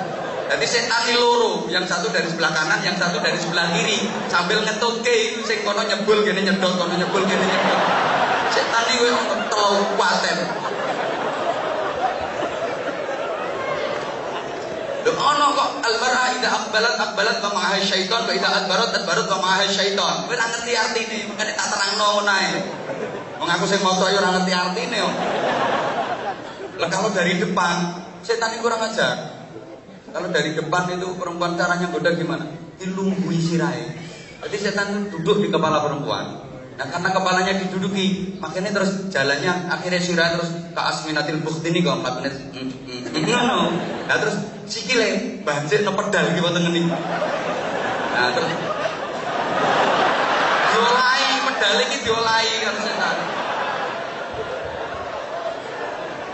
Gak percaya yo. Sehingga nanti perempuan jalannya kan kayak gini. Nah itu karena mbok diomongin teman-teman yang sama setan. Aku paham wong dulur dhewe kok. Sama tak kasih tahu kan sama juga saudaranya cuma belum ngerti. Setan itu mbok kok sesuai terus.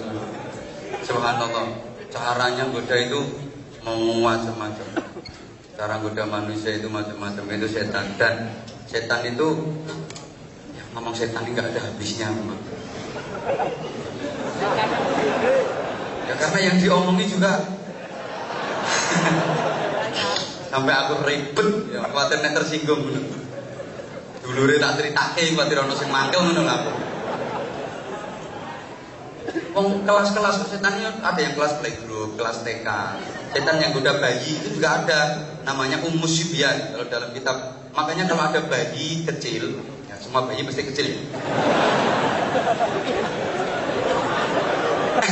Kalau ada bayi kecil itu jangan sampai dibiarkan tidur sendirian. Harus ada temennya, direwangi baik, apa kakaknya, apa siapa. Jangan sampai dibiarkan tidur sendirian. Kata Nabi begitu. Mudah digoda setan yang namanya Ummus Sibyan. Tapi setan yang goda orang hebat lain lagi. Ada seorang sahabat itu namanya Abdullah bin Ummi Maktum, salah satu muadzin Rasulullah. Suaranya enak. Tapi sahabat ini mempunyai keterbatasan fisik. Beliau buta. Tapi rajin sholat jamaahnya. Ya karena kondisi buta, setiap berangkat sholat jamaah itu pakai tongkat. Orang buta. Nah, satu ketika waktu Abdullah bin Ummi Maktum ini berangkat sholat jamaah sambil tuk bawa tongkat kayak gitu, dia kesandung batu besar, geludak, kepalanya terantuk batu, berdarah. Ini cara sampeyan ngarep budal yang masjid kok tiba sirai gubrak. Kira-kira terus nyang masjid apa balik mulai? Umpama sampeyan ngono lho. Arep nyang masjid durung tekan nggon kok tiba gludak sirahe bocor, terus ke masjid apa pulang? Hebat berarti terus ya weh. Terus mulai maksudnya kan gitu. Terus mulai. Ini Abdullah bin Ummi Maktum lanjutkan berangkat ke masjid, dia langsung kejedek, nggak cari betadin, waktu itu belum ada betadin. Dia dibersihkan ini tetap sholat jamaah bareng Rasulullah. Akhirnya setan-setan itu musyawarah. Ini gimana ini cara goda orang ini? Ya Allah. Terus hari berikutnya mau berangkat ke masjid, tetap berangkat jamaah dalam kondisi kepalanya habis bocor itu. Mau berangkat itu di tengah jalan itu ada yang nyegat. Assalamualaikum. Salam. Mau jamaah kek? Iya nak. Mari kek saya tuntun biar gak terjatuh. Ya nak, terima kasih. Antar dituntun ini sampai ke masjid. Begitu sampai ke masjid, ini kan yo terus Abdullah bin Maktum, nah kamu baik banget. Nuntun wong jamaah itu baik apa baik? Nuntun orang berangkat jamaah itu baik apa baik? Tolong dipegang kata-kata saya. Itu baik. Begitu sampai ke masjid, ini Abdullah bin Maktum berkata begini, nah kamu baik banget, terima kasih udah nuntun saya sampai ke masjid. Ini saya punya kurma, kamu ambil. Enggak, saya enggak. Saya nuntun, saya ikhlas kok. Ikhlas itu baik apa baik? Baik. Hari ketiga, begitu mau berangkat sholat jamaah di tengah jalan, dicegat lagi, kayak mau jamaah kayak, iya nak, mari kayak saya tuntun biar gak terlambat. Begitu sampai masjid, terima kasih nak, kamu baik banget. Ini kakek punya sorban, kamu ambil. Enggak, saya niatnya ikhlas kok. Ikhlas itu baik apa baik? Begitu sampai hari ketiga, berangkat jamaah dituntun lagi nama itu. Begitu sampai ke masjid, terima kasih nak, karena kamu kemarin tak kasih kurma ndak mau, tak kasih sorban juga ndak mau. Kamu udah nuntun saya selama 3 hari. Saya doakan mudah-mudahan kamu dapat ridho Allah. Enggak kek, saya enggak mau dapat ridho Allah kek. Enggak kek. Ini penasaran. Tanda tangannya ke Abdullah bin Maktum. Cek. Sebentar. Kamu itu aneh. Tak kasih kurma kamu ndak mau. Mungkin bapakmu jeragan kurma. Mungkin ayah kamu bos kurma, pantas wajar kamu gak mau tak kasih kurma. Terus kemudian tak kasih sorban kamu gak mau, ya wajar lah. Mungkin ibu kamu penjual sorban. Tapi ketika tak doakan mudah-mudahan dapat ridho Allah, kamu kok enggak. Kamu itu sebenarnya siapa? Saya setan kayak. Dari dia itu setan. Lah Abdullah bin Ummi Maktum kan heran, kalau kamu setan, harusnya kamu kan goda saya. Mengapa justru kamu malah nuntun saya untuk pergi sholat jamaah? Itu melanggar perda.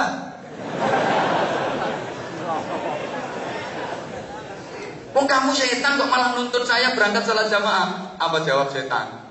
Kayak 3 hari yang lalu kakek mau berangkat jamaah kan kesandung batu sampai terjatuh kepala berdarah-darah. Iya bener, itu yang jadi batu aku kayak.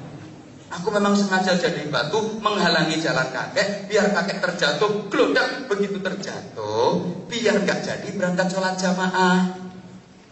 berbalik mulai, makanya aku dadi watu biar kakek terjatuh. Kalau udah terjatuh berdarah kan nggak jadi sholat jamaah, kembali pulang. Ternyata kakek tetap aja berangkat sholat jamaah karena kakek habis terjatuh dan terus tetap berangkat sholat jamaah. Dosa kakek yang di langit itu dihapus separuh. Lah ini kalau kakek jatuh lagi, iso-iso entek dosa. Makanya tak tuntun ben ora tiba. Lagi ini sampai tiba lah yang entek dosamu lunas. Makanya ben ora tiba tak tuntun. Setan ini sampai kayak gitu.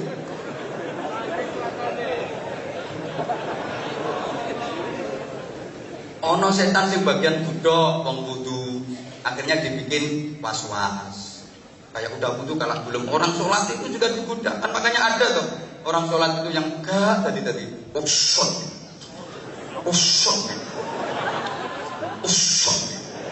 usut, yang lain udah jalan waduh dene usal, bahkan udah takbir aku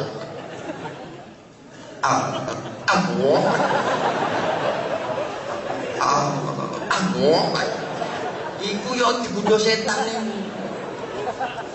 Makane rene ganggu liyane to.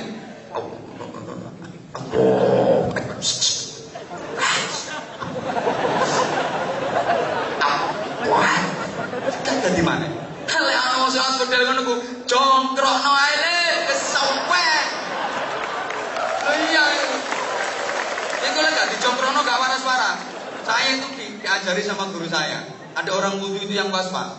Wih, lek nyibo itu pakai jebol besar itu. Piyor. Wis rampung sampai tekan bualeni meneh karena was-was. Apa kata guru saya? Ambil jebolnya, tutup ndasnya. Kalau nggak kayak gitu nggak sembuh-sembuh. Nggak niat nutup ndasnya, tapi niat nutup setannya. Setan yang ganggu was-wasnya itu.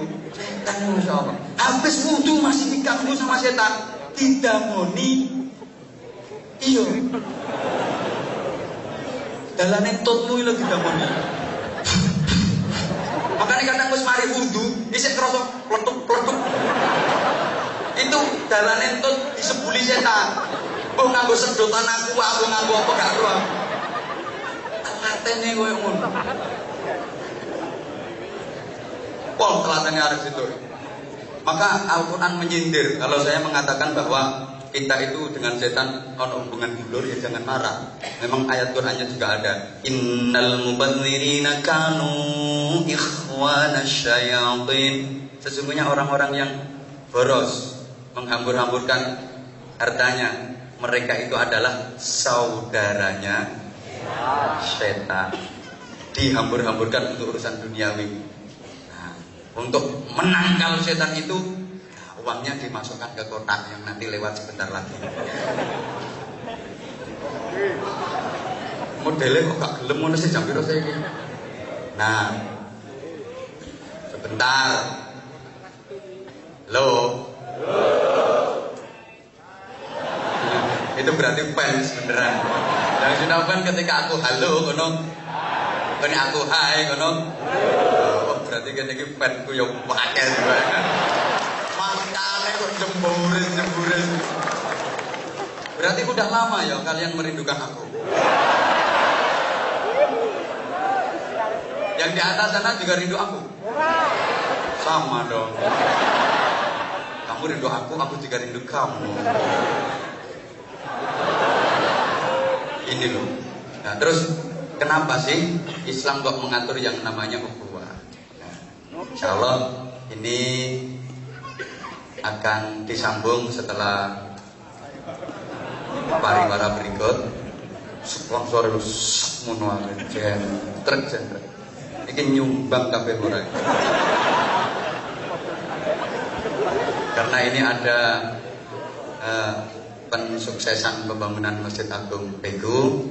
Saya mohon bantuan kepada Ustadz Miftah untuk membaturi saya. Ngancani gitu dan memandu penggalangan dana. Siap? Ikhlas? orang sedekah itu banyak gak apa-apa, yang penting ikhlas. Daripada sedikit tapi tidak. Nah, ini Ustaz lelang dulu apa keliling dulu? Hah? Keliling dulu. Nanti ada pelelangan yang dipandu oleh Ustaz Miftah. Tapi sebelumnya keliling dulu. Yang infaknya banyak saya doakan mudah-mudahan rezekinya semakin banyak. Minimal gampang boleh utangan.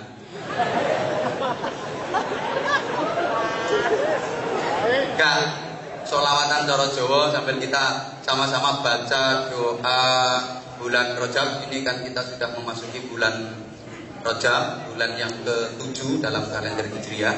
Kan urutannya yang ke-7 ya. Kalau saya ngaji di Indonesia itu banyak orang Islam yang gak hafal kalender Hijriah. Itu tak kasih rumus. Kita lucu kalau kalender yang Masehi Januari, Februari, Maret sampai Desember kita hafal, tapi yang Muharram, Safar kita malah tidak hafal. Maka untuk memudahkan penghafalan itu tak kasih rumus Muso, Roro, Juju, Rosa, Rosan, Dul. Terus yang berguyu mesti Dul gitu.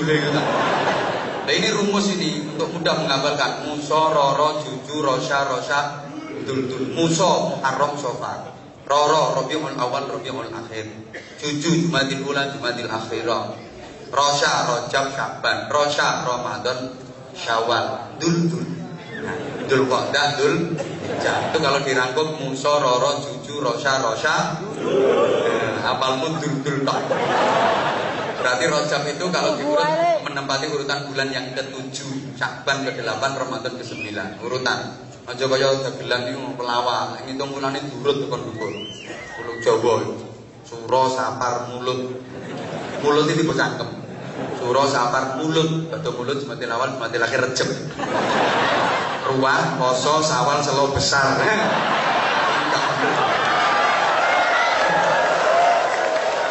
Itu ngawur kok itu. Nah, di bulan ini kita anjurkan Nabi untuk memperbanyak doa, dan saya yakin semuanya doanya udah hafal. Sambil infaknya nanti keleleng. Ini untuk pembangunan masjid. Man bana masjidan banallahu lahu baitan fil jannah. Siapa yang membangun masjid ikut berpartisipasi lillah karena Allah, maka Allah akan membangunkan istana untuknya di surga. Nah, istananya berupa apa? Ya tergantung seberapa nominalnya. Dan ingat, saya sering sampaikan bahwa surga itu jannatun tajri min tahtihal anhar. Di bawahnya mengalir sungai-sungai yang ladzatal lisyaribin. Ada dari khamr, ada dari susu, ada dari madu yang luar biasa nikmatnya. Tinggal nyedok saja. Nek akeh. Nek titik yang dilan tok iku maya. Dolit dilan. Sing iso nyedok yo 1 juta. Ya minimal separuh gaji lah. Nah, itu nanti ada bonusnya jaket itu. Itu dapat jaket bonus di sini dan juga dapat gedung di surga dan juga dapat subhanallah tajri min tahtihal anhar. Wong ibadahku itu gak karu-karuan. Arep jagake apa nek jagake sedekah. Orang itu kalau meninggal itu sambatnya gini. Ditenono iki sok potong namu ngono iku modele.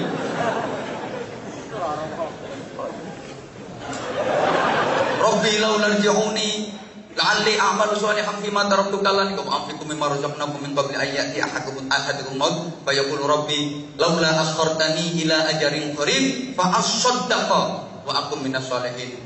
Merintih, ya Allah, tundalah kematianku sebentar saja ya Allah, sebentar saja. Kenapa dia merintih minta ditunda kematiannya? Fa asaddaqa, saya akan bersedekah ya Allah, saya akan bersedekah.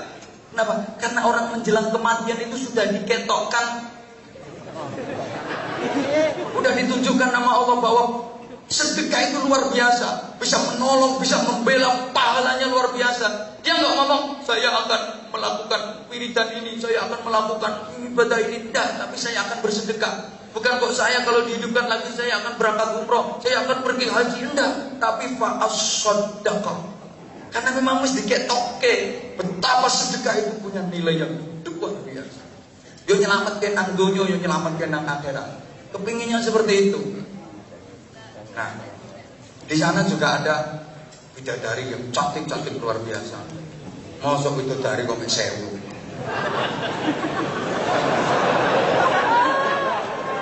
Saya aku takon cewek Korea ini piro sing ayu.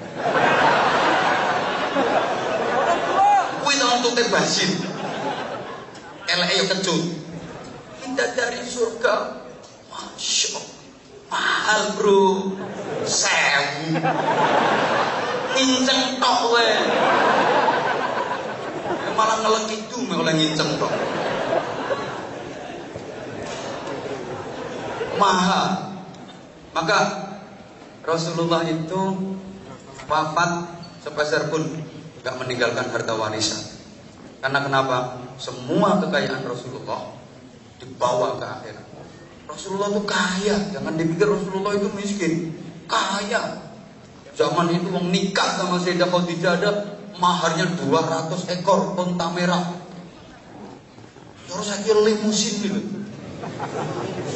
200 enggak yo 10 dealer. Zaman kira-kira soalnya nikah mahar itu. Saya ketemu sak legeke.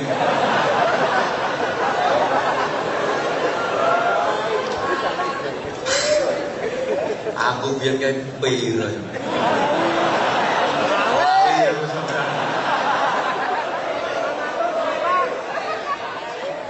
Apa ngomong saya umangat tuh? Menyah, kakean. Subhanallah. Tapi hartanya Rasulullah itu seluruhnya dibawa serta ke akhir. Apa sih yang akan menyertai kita? Toh mataul hayatin dunya. Dunia kita mataul ghurur, kehidupan yang menipu. Apa yang akan menipu di dunia? Kekayaan, pakaian yang bagus, harganya mahal-mahal, menipu. Kita pasti akan kecewa. Ujung-ujungnya jadi gombal mukio. Makanan yang nikmat dibeli mahal-mahal, ujung-ujungnya jadi. Coba kita pikir, rumah megah mewah, ujung-ujungnya hancur lebur. Mobil mewah dibeli, ujung-ujungnya masuk rongsokan.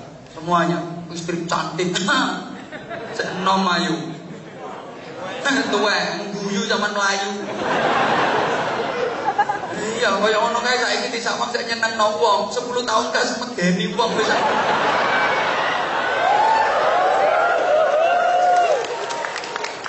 Ora usah tepuk tangan, kok potonganmu ya padha.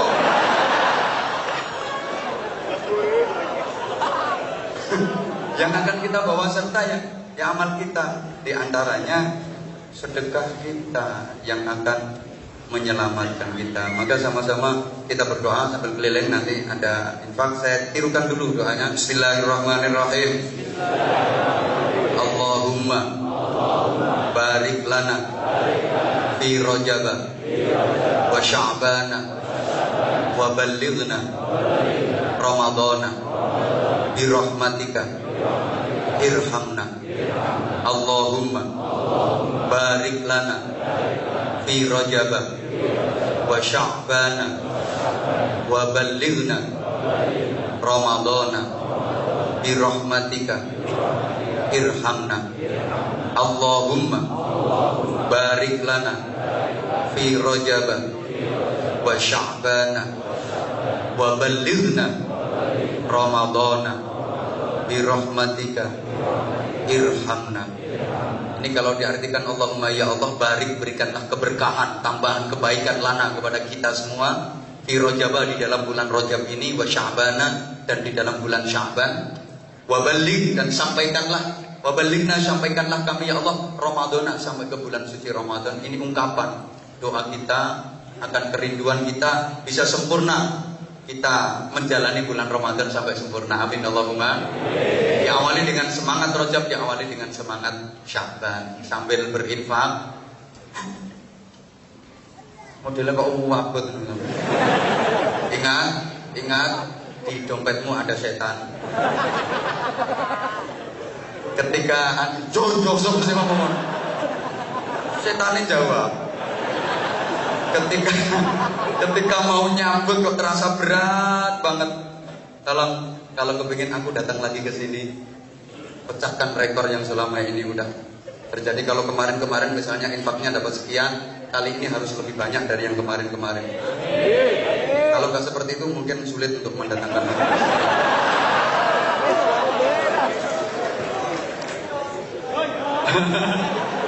Dia ngomong yo paling 200 kan.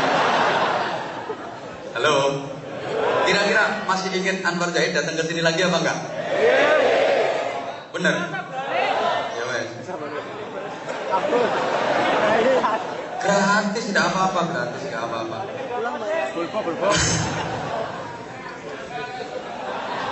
Dipikir aku rene iki nglangi ngono. Ini perjuangan ya, kita nggak perjuangan berapa hari meninggalkan istri, meninggalkan santri demi sampean. Kok curhat? Allahumma sholli ala Muhammad. Allahumma barik lana fi Rajab.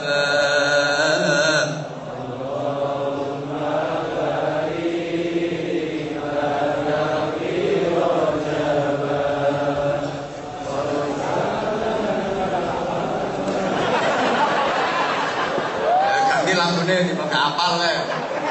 Allahumma barik lana fi Rajab wa Sya'bana wa ballighna Ramadana bi rahmatika irhamna wa ballighna Ramadana rahmatika irhamna. Ono kardus riwa karinya riwi abot men baleni. Ono kardus riwa kardus njaluk diiseni sing ngiseni akeh ngiseni bakal cepet rugi kok mati. Ya wes sakarepmu awas cepet mati tenan. Sing gak ngiseni ayo cepet baleni ngiseni. Teko kene mati kok didongakno sampeyan akeh. Sing ngiseni akeh gak ngiseni bakal cepet.